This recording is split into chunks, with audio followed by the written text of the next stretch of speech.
At the exact moment, much of the commercial world was treating the Strait of Hormuz like a floating minefield. A Chinese ship was still moving through it, not waiting outside, not hiding in port, moving.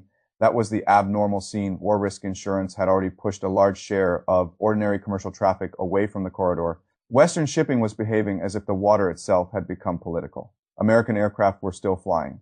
Iran was still under pressure. Diplomats were still trying to hold together a ceasefire window that looked fragile even before the next headline arrived. And right in the middle of that atmosphere, Beijing stepped forward and said Chinese ships were moving through Hormuz and would keep moving through Hormuz. That is where the story really begins. Not with a speech in a ministry hall, not with one more exchange of statements between Washington and Tehran. It begins with the image of a Chinese vessel still crossing the most dangerous energy choke point on Earth, while most of the world was already acting as if that waterway had become too toxic to trust. The real story is not that China warned Trump. The real story is that China just made American control of Hormuz politically unaffordable. That is the deeper structure, because the minute Chinese ships keep crossing that strait under public political cover from Beijing, every American move gets more expensive. Every serious attempt to tighten pressure on Iran picks up another layer of risk. Every step toward control becomes a step toward collision. What looked on the surface like a US-Iran crisis stops being a clean two-player game. That is why this moment matters so much. When Admiral Dong Jun said Chinese ships were moving in and out of the Strait of Hormuz without disruption, and that China would respect its trade and energy commitments with Iran, he was not simply giving a status update. He was placing China inside the operating environment. And when he warned outside powers against interfering in China's bilateral affairs, that was not diplomatic wallpaper. That was the point. Beijing was saying something very clear. Our ships are still moving. Our arrangement with Iran is still alive. Our energy line through this corridor is not yours to renegotiate. That is not a comment. That is a strategic position. And the timing tells you everything about how Beijing wants this to be read.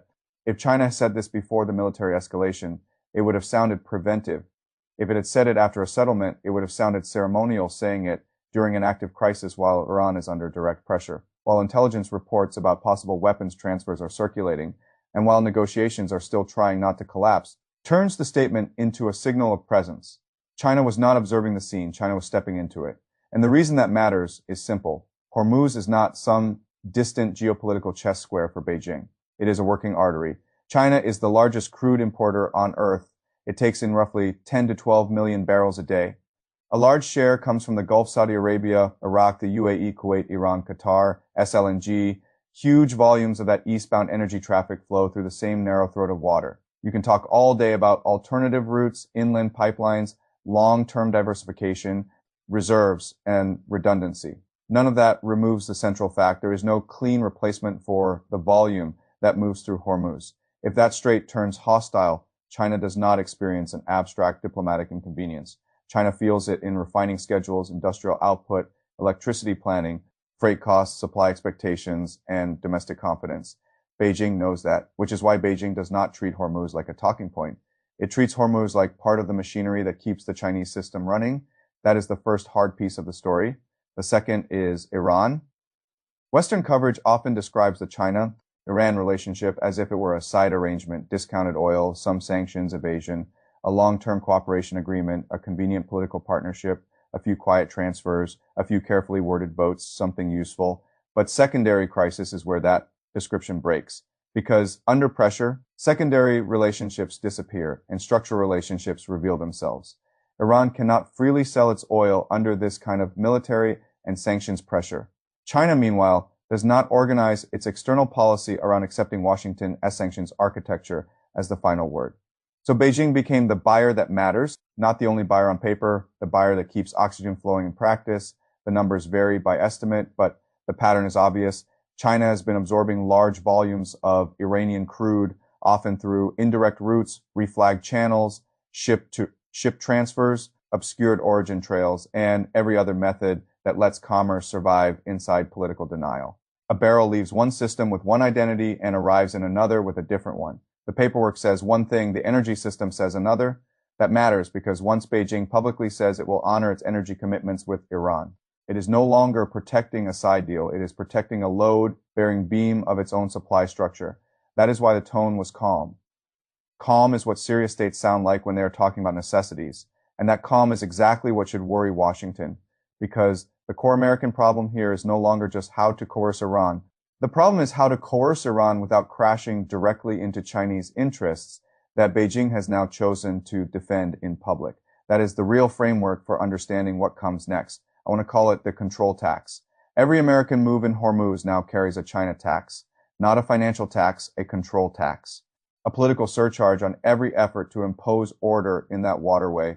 That is what Beijing just added to the crisis. And once you see that framework, the whole map changes. Washington still has force. It still has sanctions. It still has naval assets, air power, surveillance, allies, and escalation tools. But tools and usable options are not the same thing. Once Chinese shipping remains physically present in the corridor and politically protected from above, American tools start running into price walls. There are broadly 4 roads Washington can take from here, and this is where the crisis stops being a headline and becomes a real path tree. The first road is restraint. Do not directly touch Chinese shipping. Keep pressure focused on Iran. Avoid a direct incident. Preserve the possibility of diplomacy. Do not widen the battlefield by turning commercial movement into a great power confrontation. That sounds like the safe road. It is not. Because if Chinese ships keep moving while much of the rest of the market treats the corridor as too dangerous, the world starts to absorb a different lesson. Iran can threaten, America can strike, Western insurers can panic, but China still moves. China starts to look like the one outside power that can keep trade alive in the fire without firing a shot. That is not just optics, that is hierarchy. Every state watching the crisis starts making quiet calculations if pressure rises again somewhere else in the future. Whose umbrella matters more, whose commercial line survives, whose system looks resilient under stress. Restraint avoids a direct incident, but it hands Beijing a visible demonstration of protected access. That is the price of road 1. The second road is interdiction. Stop or inspect cargoes believed to be tied to sanctions evasion, military replenishment, or covert transfers. Make the corridor more costly for Tehran. Break the channels that let Iran survive under pressure. If intelligence points to weapons routes, hit the routes. This sounds tougher, more decisive, more controlled. It is also where the latter rises fast, because now Washington has to be right on everything at once. Right about the ship, right about the cargo, right about the intelligence, right about the legal cover, right about the timing, right about what allies will support, right about how Beijing will read the move. One mistake in one of the most sensitive waterways on Earth, and the file stops being Iran under pressure and becomes America interferes with Chinese commerce. China does not need to fire a shot for that to become a major geopolitical rupture. It only needs to say the United States crossed the line. And if the ship is Chinese flagged, Chinese chartered, politically defended by Beijing, or simply made symbolic after the fact, then the incident becomes larger than whatever was in the hold. That is the price of road 2. The third road is network pressure. Do not fight over hulls in the water. Push the system behind them. Sanction the intermediaries harder. Go after refiners, transit point facilitators, insurers, financial channels, shell companies, support entities, and every part of the network that helps Iranian-linked cargo survive. This sounds smarter than confrontation at sea, but here again the tax appears, because once Washington widens the squeeze far enough, it is no longer just punishing Iran. It is contesting a real piece of China's external energy architecture that turns the issue from transactional to strategic. Beijing stops hearing, stop helping Tehran.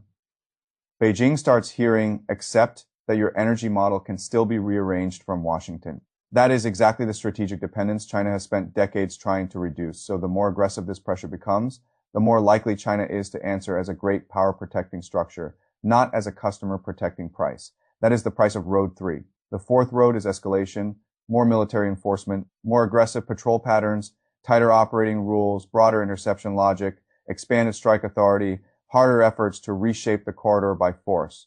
This is the road everyone says they do not want to take. History is full of crises where states still ended up on it anyway. And here the danger becomes obvious. The moment harder military logic intersects with a Chinese ship, a Chinese convoy pattern, or a Chinese linked flow alleged to be carrying military support, the character of the conflict changes. What began as an effort to break Iranian leverage risks becoming a live test of whether the United States is willing to physically challenge Chinese movement through the most important oil choke point on the planet. That is not a detail. That is the rung from which accidents become history.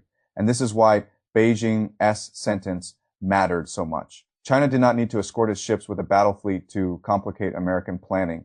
It only needed to make one thing public. These ships are still moving, and Beijing stands behind that fact. That alone forces the United States to calculate around China in every serious scenario. That is a very sophisticated use of power.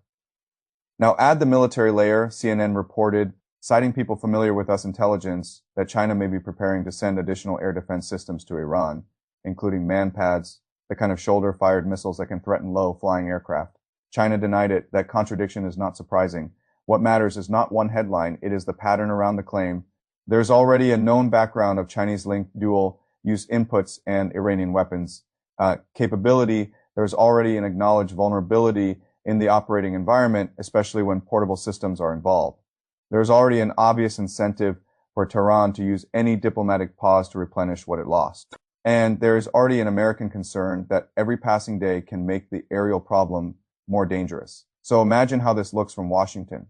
If the intelligence is right, time matters. If time matters, action feels more urgent. If action feels more urgent, the temptation to hit the supply chain rises. And if the supply chain touches routes or commercial movement that Beijing has now signaled it will defend politically, then urgency itself becomes a force pushing Washington up the control tax ladder. This is why the story has such a dangerous rhythm. The faster Washington feels it must move, the more likely it is to hit the exact zone Beijing just marked. And that brings us to the triangle at the center of everything. China wants protected access without humiliation. America wants pressure without a great power incident. Iran wants survival without surrender. All three goals make sense. All three goals collide. That is why this crisis feels unstable, even when every major actor is behaving rationally.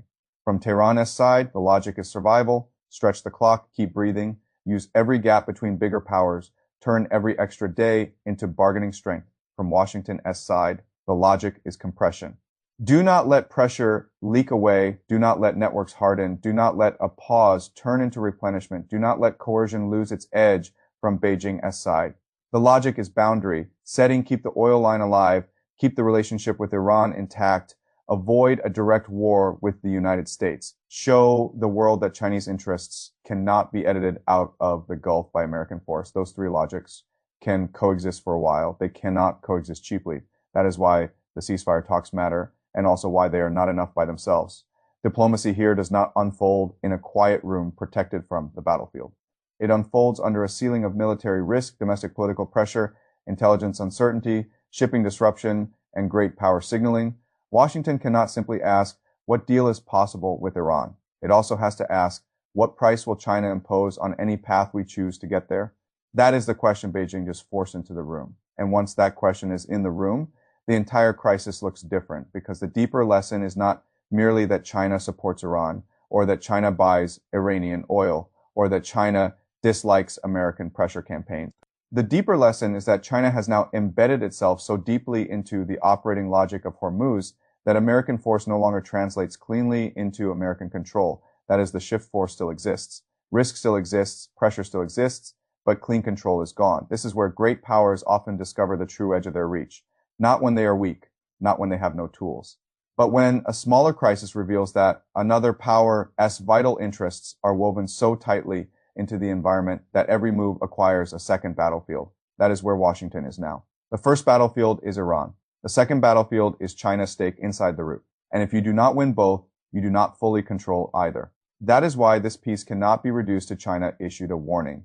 That phrase is too small for what actually happened. China did something much more important than issue a warning. China raised the political price of every American move in Hormuz, ignored Beijing, and China looks like the power that still moves while everyone else hesitates, interdict the wrong flow, and the crisis widens beyond Iran. Squeeze the network harder, and you move closer to contesting China's energy model itself, escalate militarily, and you raise the odds that a regional campaign turns into a great power incident.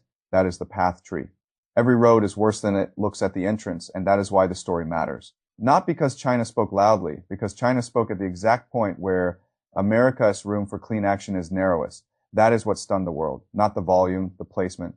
And if you want the whole thing compressed into one line, it is this: Washington can still hit Iran and cannot move China.